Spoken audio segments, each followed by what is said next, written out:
Flaring is when you burn natural gas, usually at a well that's mostly producing oil, and you don't yet have anything to do with that natural gas. You don't have a market willing to purchase natural gas close to you or a pipeline that will connect you to that market. And so you just burn off that natural gas rather than venting it to the atmosphere, which would be even worse for the climate than just burning that methane natural gas and turning it into carbon dioxide.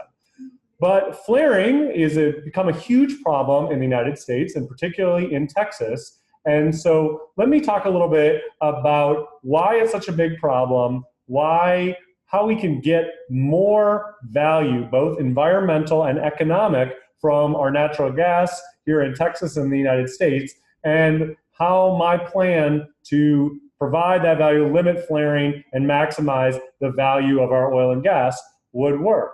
So the first thing you have to understand is that flaring has existed for a long time. And for a long time in Texas, we thought we had solved this problem. So David Prindle's famous History of the Texas Railroad Commission, which was published in 1981, says that the elimination of gas flaring in Texas has to be counted as one of the great victories for conservation in the history of the United States. So I guess I spoke a little too soon. Here we are 40 years later, and gas flaring is again a huge problem in Texas and across the United States, as I will explain. So let me talk about why we've have this problem, and part of it is a good news story, which is that we are just emerging from history's biggest commodity boom, the biggest oil boom that's ever happened in the history of the world. But unfortunately, haste makes waste. And that means we've been wasting natural gas and flaring natural gas at oil wells across the United States. I'll talk about some of the solutions that are sometimes proposed and why I think those are a bad idea. And then I'll talk about how we can maximize the long-term value of our oil and gas using and modifying and modernizing some of the tools that we used during last century's oil boom, the last time that Texas was the center of the global oil world back in the 1930s. So first, the current boom that we're undergoing. This is history's biggest commodity boom. You all have seen movies, you've read books, you've heard stories about the fortunes and dramas and cities created by those oil booms in the past. But the oil boom that we've just emerged from, that took place over the last 10 years, was the biggest oil boom by orders of magnitude in the United States, and even bigger than the biggest previous oil boom in the world, 7 times bigger than the biggest previous oil boom, which took place in Saudi Arabia in the 1970s. So what has that oil boom done? Well, one major thing it did is it made the U.S. the world's leading producer of both oil and natural gas, which you can see on this chart, which just covers from 2008 to 2017. You can see oil production in dark bars, so that's the dark blue for the United States, dark orange for Russia, dark red for Saudi Arabia, and you can see in those light blue bar for the US, light orange for Russia, light red for Saudi Arabia, gas production. So you can see that Russia used to be the world's biggest natural gas producer, and Saudi Arabia used to be the world's biggest oil producer. But now the US has become the biggest producer of both oil and gas. One thing I want you to think about as you go through this presentation is that I'll often have citations below at the bottom of the screen to where you can get the data for that I'm using for this presentation. So a lot of this is taken from the Third Age of Oil and Gas Law, which is one of my recent articles, which you can find there at the bottom of the screen. And you can also see an animation I'm about to show you of oil production over time by country at that other link below. So if you want to understand why this oil boom is orders of magnitude bigger than the previous ones, that's all laid out in the article. So if you want to look at the last 50 years of oil production, here it is in 30 seconds. The U.S., leading through World War II, was the biggest oil producer in the world. But then the USSR and those countries from the Middle East, those big oil producers, especially Saudi Arabia, caught with and then surpassed the United States. And then with the fall of the Soviet Union, Russia fell back. It again became the world's biggest oil producer in recent years until it was then surpassed by the United States in 2018. That huge oil boom throughout the United States is concentrated in a few states, especially Texas. So Texas has always been a big oil producer. You can look back 10 years ago and it still produced about 1 million barrels per day of oil. At our today's prices of $40 a barrel, that's $40 million a day. It's a lot of money. But what you can see is that over the last 10 years, Texas oil production has just exploded, going above 5 million barrels a day until just this year in 2020. And you can see that there's a couple other states that really came onto the scene. Historically, if you look at the left side of this chart, Texas, California, and Alaska were the big oil producers. But with increasing production of oil in the Bakken in North Dakota and in the Permian Basin, which sits on the border of Texas and New Mexico, North Dakota and New Mexico moved up to the number 2 and 3 producers. And just in our most recent data from the EIA, we see that New Mexico, for the first time, has moved to the number 2 producer, although for most of the last 10 years, North Dakota has been the number 2 producer because of the Bakken. So it is a huge shift in which states are producing most of our oil. One other thing you can see is the effect of the pandemic and the coronavirus, the lockdowns, the lack in transport, and the contraction of the economy has meant a lot less oil produced from those shale formations. And you can see big drops, especially in Texas, New Mexico, and North Dakota. Now, with rig activity picking up, it'll be interesting to see whether that stabilizes, recovers a little bit, or continues to fall a little bit. It will be interesting to see in these coming months. So along with this massive boom in oil production, unfortunately comes natural gas waste. Because as we described, when you have that oil production, often the economics of those oil wells, whether they're in the Permian Basin, at the border between Texas and New Mexico, or in the Bakken Formation in North Dakota, often that oil comes with associated gas, the gas that comes as well. If you can find a market for the gas and sell that gas, that's best. That's some extra revenue for you.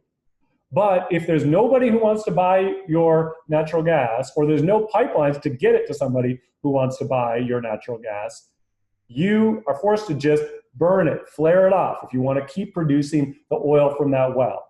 And so we can look at the scale of natural gas waste and flaring that has occurred as a result of this oil boom.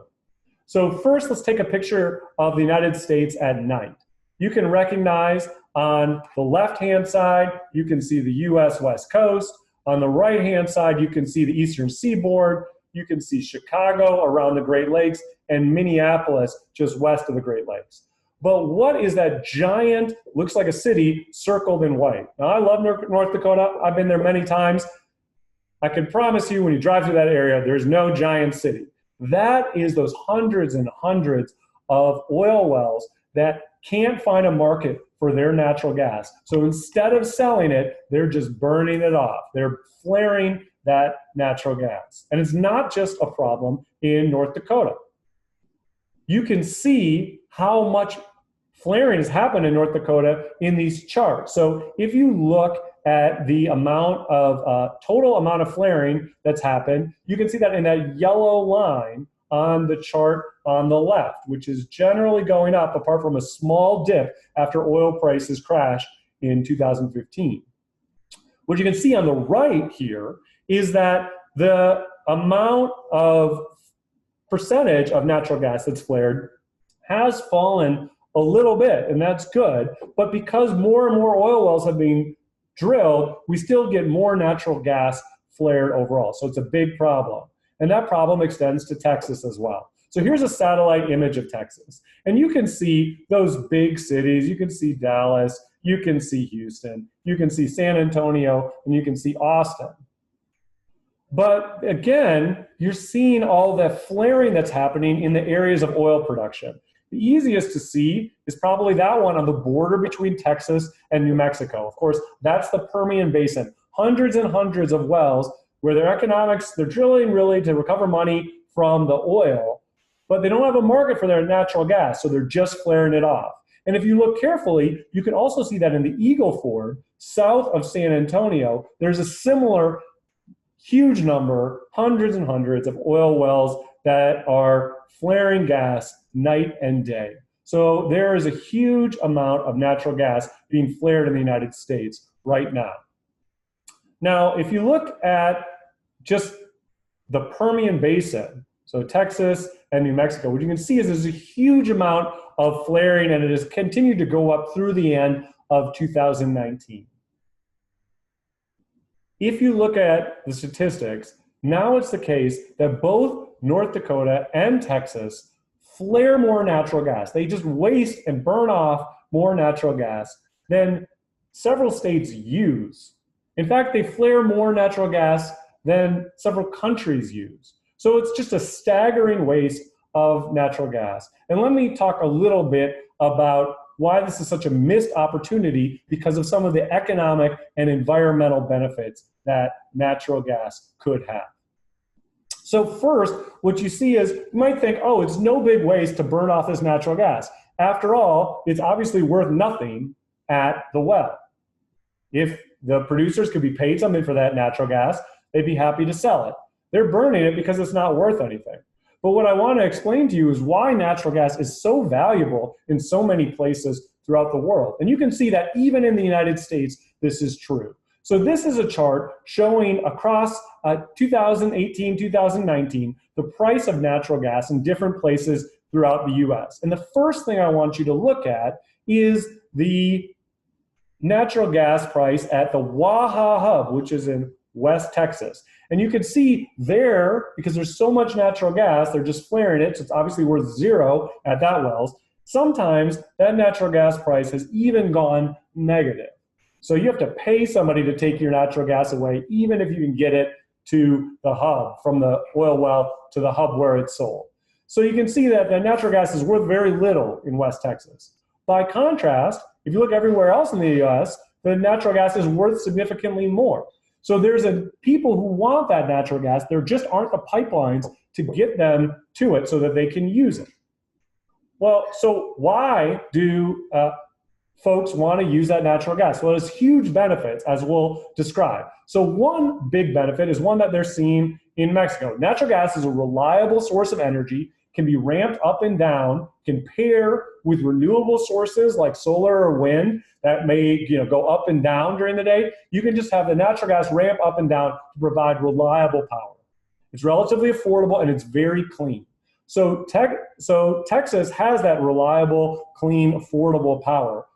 Unfortunately, Mexico does not. So in Mexico, especially northern Mexico, often power is unreliable, and often that power is very expensive, 60%, 70%, even 100% more expensive than what you'd have just across the border. So if Texas could export that natural gas to Mexico, and Mexico could have a reliable, affordable, clean, natural gas-fired grid, just like Texas, it would be a huge benefit to Mexican consumers. And you can see there have been efforts to move Mexico toward this, including a lot of pipelines that have been constructed, a lot of new natural gas plants to provide that reliable power. And the hope is that not only could that provide cleaner, more affordable electricity, but also, if it's more reliable, consumers that currently have to keep a dirty, expensive diesel generator around to run if the power goes out no longer will need that. So it could provide cleaner, cheaper, more reliable power. The other huge advantage, the huge environmental advantage of natural gas is that it burns so much more cleanly than oil or coal. And you know this intuitively. Don't burn oil or coal in your house, but many of you will burn natural gas in your house. And you can see how it's so much cleaner in this chart. So if we were to look at, a lot of times people, when they compare coal, oil, and natural gas, they focus on carbon dioxide because they're considering climate change. And you can see that natural gas on the left here is somewhat cleaner than coal and oil. So switching from coal to natural gas is one reason the US has cut its greenhouse gas emissions so much in recent years. And so that's a big benefit. But you can also see that it's not a complete solution. So it would be even better from the perspective of climate change to have nuclear or renewables, et cetera. But the thing I really want you to notice here is that in terms of the biggest environmental problems with an impact on human health and welfare, especially in the short to medium term in the United States, but even more in the developing world. The biggest issue is air quality. The air you breathe, is it clean enough to breathe? What are the impacts of it? And there you can see that natural gas is an almost complete solution. So when you compare what fuels are clean or dirty, I think it makes most sense to first focus on air quality. What's going to pollute the air? And what you can see here is that natural gas, by these measures, is pretty much zero in terms of its pollution compared to coal or oil. So there's not even that much of a difference between natural gas and nuclear or renewables in terms of air quality. It's almost a complete solution for the air quality problems that are big in the United States, but way bigger in the rest of the world, like China or India. So let's look again at that. So we have a sense of sort of the economic benefits and environmental benefits, but I just want to emphasize that they could be big even in the United States. Because if you look at the start of this chart in 2018, that's the second time in the last 6 years that the US Northeast has had extremely expensive natural gas prices, the most expensive natural gas in the world. And that was during those two cold snaps that hit the US Northeast. And that creates a lot of problems. I mean, for one thing, it seems absurd that we have negative price at some of the cheapest natural gas in the world here in Texas and also in Pennsylvania. And that just down the road in Boston and New York, they have the most expensive natural gas in the world. The other problem is that during these time periods where natural gas is so expensive because they don't have enough, in New England, during one of these cold snaps, the biggest single source of power they were getting was from oil. And we just saw oil is so much dirtier than natural gas, and it's also very expensive. So it's really bad when they're being forced to use oil because they don't have natural gas that's cheaply available in other parts of the United States. So natural gas can be extremely valuable both in the United States and abroad, and we are building the infrastructure to send it to the places where it's needed. Both pipelines through the center of the country, getting it to people who need it, but also we're building liquefaction facilities. Because if you want to send it overseas to consumers who want to replace coal or oil, dirtier sources of power, the way you ship natural gas overseas is you have to liquefy it, condensing it. And the way you do that is you cool that natural gas most of the way to absolute zero, at which point it can be put on a refrigerated ship, shipped overseas, and they can turn it back into the gas and burn it where they need it. And that, again, has huge potential economic and environmental benefits. Because we might think, well, in the US, we're mostly getting rid of coal, but in the world, the #1 source of electricity by far is coal power. And so if we want those countries that are dependent on coal power to switch to cleaner natural gas, to clean up their air, and to reduce carbon emissions that cause climate change, then we need to send them that natural gas. And to do that, we need to build these liquefaction facilities that look like this one in Louisiana. Now you can see that we are building lots of these. In fact, the United States is expected in the next 5 years to be the world's biggest single importer of liquefied natural gas. So people around the world, around the United States, around North America, and around the globe want the natural gas that's being produced in Texas. And they're willing to pay a lot more for it. And so then why are we wasting it here in Texas? Why are we producing it now when we can't yet get it to market and just burning it off? Or why are we actually having to pay people at sometimes in that Waha hub in West Texas to get people to take the natural gas away? Well, again, it's because the oil is driving the market for new wells. So people are drilling because they want the oil, and when the natural gas comes up, it doesn't have any use for it yet, but it will be worth far more in the future.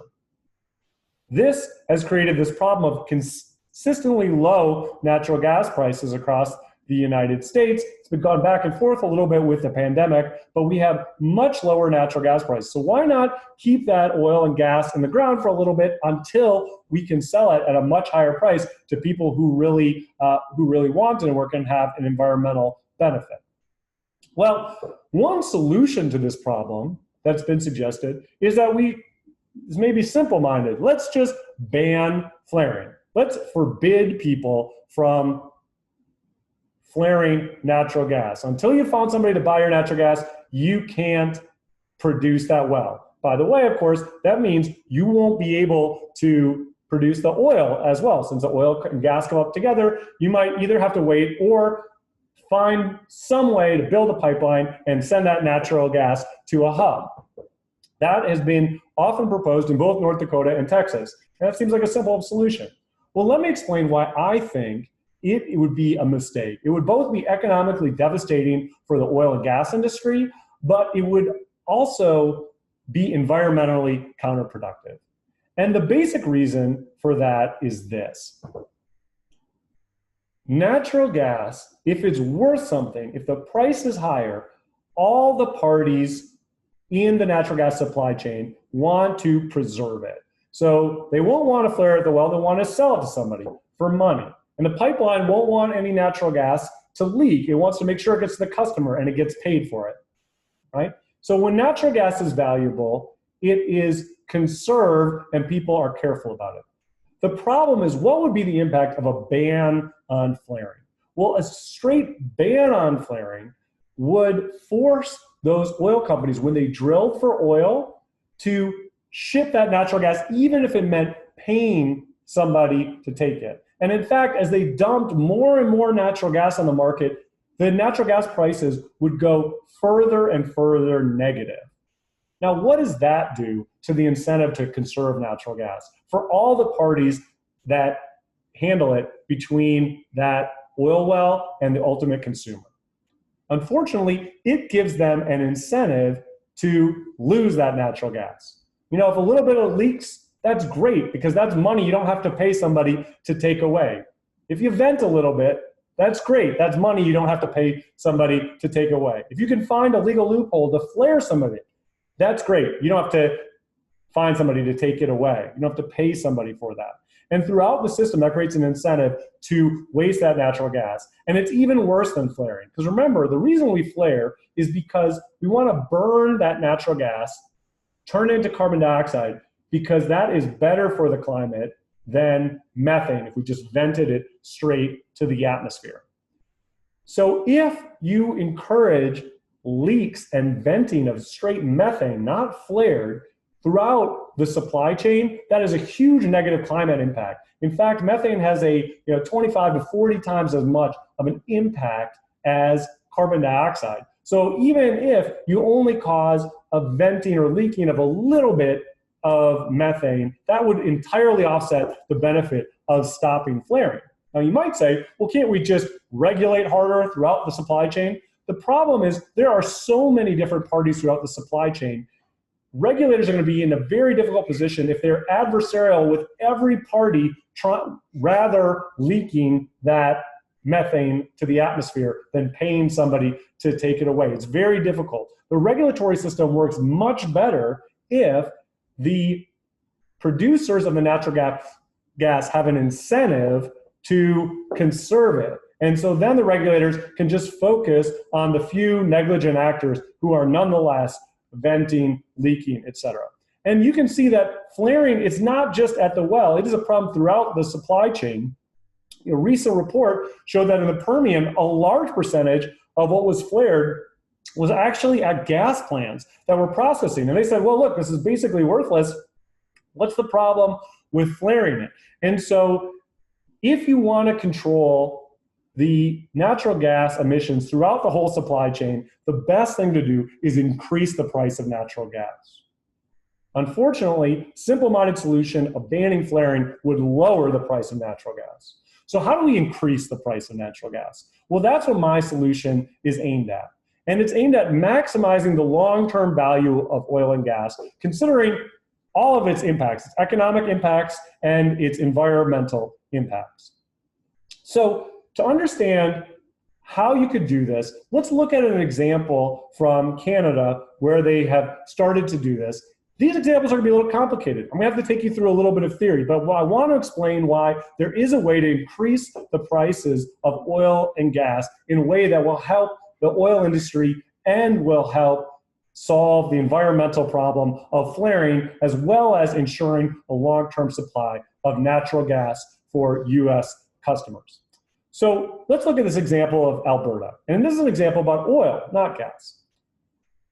Alberta had a similar problem that Texas has with natural gas, not enough pipelines to take away its oil. And because of that, you had all the same production chasing space on just a few pipelines, and they bid the price down and down and down. And so if you look at the prices here in yellow, that is the price of Western Canadian Select in Canada. And you can see that it is substantially lower than the price of a similar crude, Maya heavy crude, that is on the Gulf Coast, because it costs money to transport, and so it's just not as worth as much, that Alberta oil. On the very bottom of this chart, you can see the differential and how that changed over time. So how much less was that Western Canadian Select worth than that Maya heavy crude? And what I want you to notice is a couple times here, and especially in 2018, a huge spike in those differentials until Alberta oil was worth only $14 a barrel. So sort of like these negative natural gas prices, transport constraints with everybody chasing the same pipelines can lead to big swings in prices, and here negative prices. But what I want you to see is that they recovered very quickly at the end of 2018, start of 2019, and we'll talk about why. But first I want to explain exactly how bad this problem was. So when you have those transport constraints, you can even, as we saw with that Waha hub, have negative pricing. And that happened in Canada as well, because Western Canadian Select is actually a mix of Canadian bitumen, super heavy oil, and condensates and lighter oils that make it able to flow. And so because those companies, even when they were getting very low prices for that Western Canadian Select in yellow, or sorry, in gray in this chart, they were having to pay for the condensate. And so what they were actually getting for their product, the bitumen, at times turned negative, as you can see here. It actually goes to negative values. So we have these negative values of oil. How did Alberta solve it at the start of 2019? Well, it was actually reasonably simple. They imposed oil cuts on all their producers, okay? Now, the oil cuts, they required that all producers cut their production by 9%. Now, that might seem a little bit odd, right? How would an oil company feel about the government ordering them to cut? Well, in fact, many oil companies were thrilled, and let me explain why. Of course, you don't want the government to ask just you to cut production. That hurts you. But if they make the whole industry cut production, that can raise prices. And in fact, if you follow this slope, they raise prices 300% overnight. So imagine your cash flow position as a company. You have a 9% cut that you're forced to by the government. Not great. But you have a 300% increase in your price you're receiving per barrel. So when you have those transport constraints, it can make sense to force everybody to reduce production to get a bump in prices. And this, in fact, is a strategy that was first pursued in the United States in the 1930s and could be pursued again, as I'll explain in just a little bit. The theory of this is based on two things. One is, of course, if you had monopoly control over an industry, or even of a region of an industry, as is the case in Alberta, you can increase your prices by cutting production. So if you took all the world's oil and gas companies and you put them in a room and you said, hey, should we lower oil production or increase oil production? They would come out of there with an agreement that said, let's reduce oil production. Because when we reduce oil production, the price overall will rise and we'll all make more money overall. Okay, so that's how monopolies work. But the other reason is they're managing a long-term resource. So if you have a long-term resource, how much of it should you sell right now versus how much should you sell of it later? That's addressed by what's called Hotelling's rule, which is a rule created by an economist to address exactly this problem in the United States in the 1930s. He did this thought experiment. He said, what if you had all the oil in the world? And you had all the oil in the world already extracted in barrels in a warehouse. And in that warehouse, you could bring out the oil and sell it at any time. Would you sell it all right away? Well, no, you absolutely would not sell it all right away, because if you did that, you'd dump it all in the market. Nobody would know what to do with all that oil. It'd sell at rock bottom prices. Instead, you should hold some back and only release enough gradually so that the price of oil gradually rises over time. As people figure out how to use it, they use more and more, and the price would rise. And what you can see is that when, in the history of world oil production, there have been a dominant oil producer or a coalition of oil producers, they have worked to try and maintain that smooth price path. That provides certainty to their consumers, so they want to use oil and gas, and it provides maximum revenue to the oil and gas producer. And you can see, and I'll break this down for you a little bit more, you can see periods of this happening in global oil prices. So this is a history of oil prices from the Civil War to 2015. But what I want you to see is that there are long periods of stability in oil prices. And where did that come from? That wouldn't naturally come without some coordinating producers, and had huge benefits to consumers who could count on low oil prices, and huge benefits to the producers who could receive a good price and didn't have to worry about super negative pricing, super variable pricing. It removed a lot of the uncertainty that they otherwise face. So this is from Bob McNally's book. I highly recommend it on global oil production. But what you can see here is he has broken down the eras of production and basically says, look, there's a couple of eras in which you had more or less monopolies. So the original one was the Rockefeller era, when it was a private monopoly. But the best one was the Texas era, when Texas, along with the other US states, controlled overall production, limited production to ensure good prices and that oil and gas wasn't wasted. Because after all, if that oil and gas you're producing now is worth almost nothing, but it's going to be worth a lot more in a month or a year, why not just leave it in the ground and produce it then instead?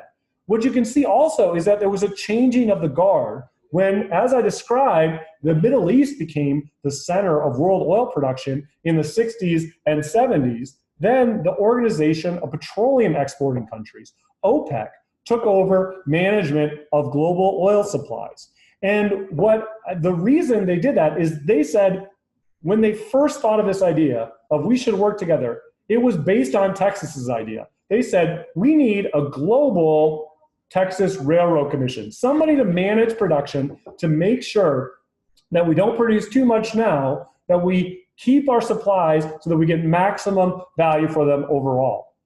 The other thing I want you to notice here is that in recent years, that coalition has really lost a lot of power. Because again, think about it from the hoteling rule perspective.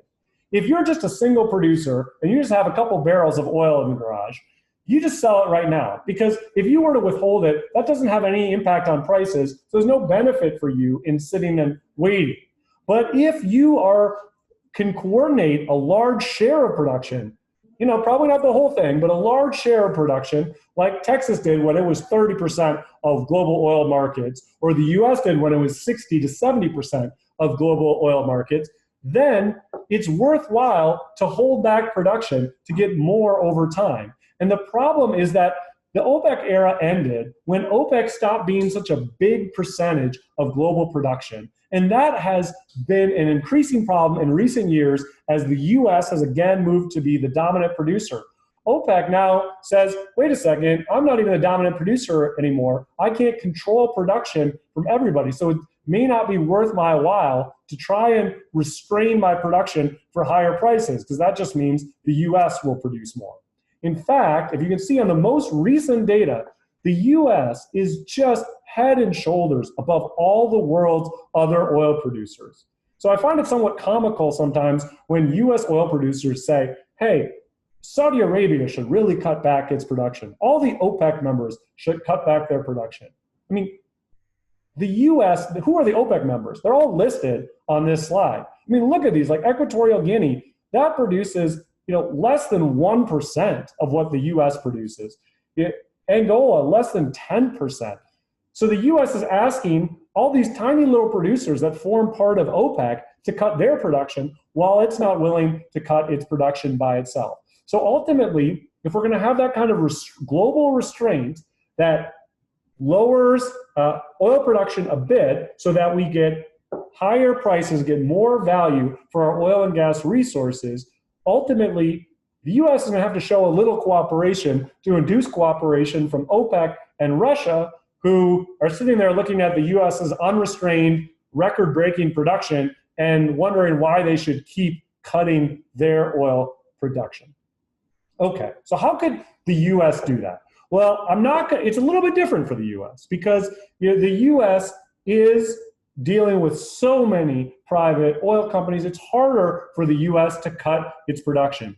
And what I'm going to suggest today is we don't need to start with oil cuts. There's no need to start with oil cuts because you can make cuts to natural gas production that will both solve the flaring problem, give our oil and gas companies more money for their product, increase the environmental benefits of natural gas, and cut oil production a little bit to show some cooperation and hopefully win more cooperation from those other oil-producing countries in OPEC and Russia. So what are some solutions?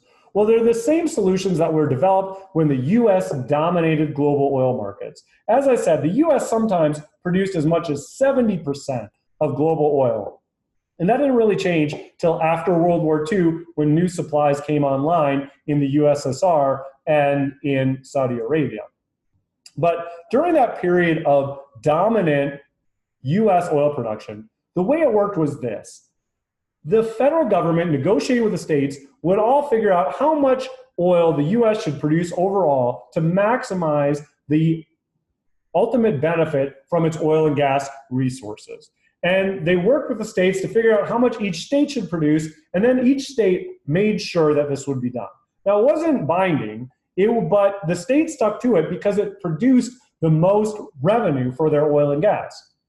And this was in existence until the 1970s. And at that point, the problem was the US was no longer a big share of the market, and it really, Texas production was falling. It's nowhere like it is today. And so at that point, states just went wide open and produced as much as they wanted. But those legal tools are still there, and they're mostly on the books. So tomorrow, those states could come together, and they would have to work they might want to work together through the Interstate Oil and Gas Compact Commission and with the federal government to set targets for how much oil production would happen overall. It's a possibility. Let me say that instead, they might want to work on gas first. So how would you do modern production cuts to show a little bit of cooperation with those other big oil producers around the world, but first focus on the problem of flaring? So what I would suggest is that Texas and North Dakota should phase in modest natural gas cuts. So cuts not demands that you stop flaring, just taking the quantity of natural gas that is produced plus flared and cutting that, 2%, 3%. So modest. I'm not suggesting something like the 9% cut that happened in Alberta. And I say phase it in to see the impact. Because here's the goal. We want to stabilize but not eliminate differentials. So we want to stop most of the economic flaring. There will always be flaring for safety reasons, but stop most of the economic flaring and raise that price of natural gas a little bit above zero, right? You want to have some differential between the price of natural gas in West Texas and on the coast because you want to make sure that pipelines can count on a long-term differential.